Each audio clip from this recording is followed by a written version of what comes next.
전 세계적으로 기후변화를 체감한 것을 넘어 이 문제가 심각하다는 것을 알고 해결해 나가려 하고 있죠.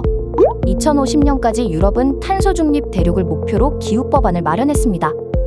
이 법안대로라면 유럽은 석탄 에너지로 만든 물건은 수출할 수 없고요. 내연기관 자동차는 판매가 금지됩니다. 역시 환경은 유럽이 앞서고 있네요. 우리나라 역시 2025년까지 온실가스를 약 1200만 톤을 줄이겠다는 목표를 세웠습니다.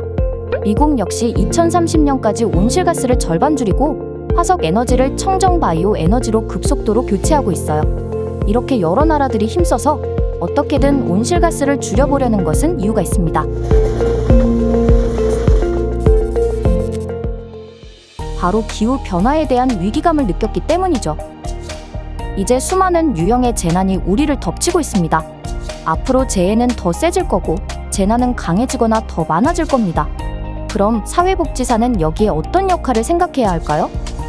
우리나라의 여름철 주요 재난이라고 하면 집중호우를 빼놓을 수 없죠. 2022년에는 폭우로 인해 13명이 사망하고 1,500여 명이 보금자리를 잃었습니다. 대부분 열악한 주거 공간에 거주하는 사회적 약자가 피해를 입어 더 아쉬움을 샀습니다.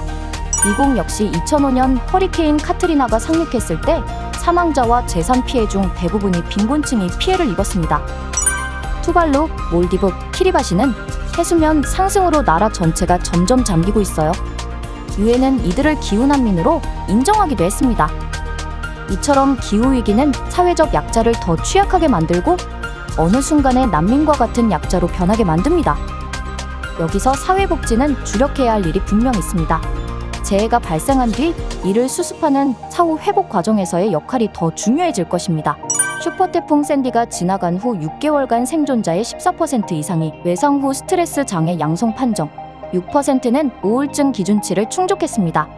허리케인 카트리나가 지난 뒤에도 주민의 17%가 심각한 정신질환의 모습을 보였습니다. 미국은 사회복지사가 단순히 긴급 구호물품을 지원하는 서비스를 제공하는 것에 그치지 않고 정신적인 어려움까지 도움의 손길을 내미는 시도를 하고 있습니다. 재해 뒤 수습하는 과정에서 사회복지사의 역할이 더 중요하다는 시사점을 남기기도 합니다. 배울 점이 많은 선례가 있군요. 이처럼 어려움에 처해진 약자들을 위한 지원, 상담과 같이 직접 다가가는 것도 중요하지만 알고 지냈던 이웃이 위로해주고 서로 모여 공감하며 직접 울어주는 일이 무엇보다 중요합니다. 자연환경 사업을 따로 벌이지 않아도 사람 사이 관계를 생동하는 일을 더 성실히 하기만 해도 역할은 충분히 했다고도 할 수 있습니다. 재난이 한 번 오면 소비 문제가 가장 먼저 찾아옵니다. 덜 소비하게 되고 어쩌면 생명에 꼭 필요한 부분마저 덜 소비하게 됩니다. 혼자 지내야 하는 경우도 생깁니다.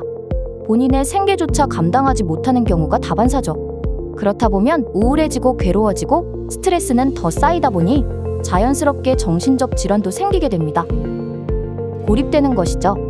타인과의 공생에 대한 생각은 자연스럽게 사라집니다. 물론 모든 자연재해가 인간의 욕심으로 인해 생긴 것은 아닙니다.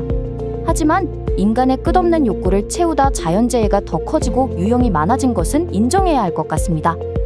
이제는 기후위기에 대응하는 사회복지를 넘어 사람과 사람 사이 관계를 이어 더 문제가 악화되는 것을 막고 사람과 자연의 관계, 즉 자연 환경과 인간과의 관계에도 신경 써야 할 필요가 있을 것 같습니다.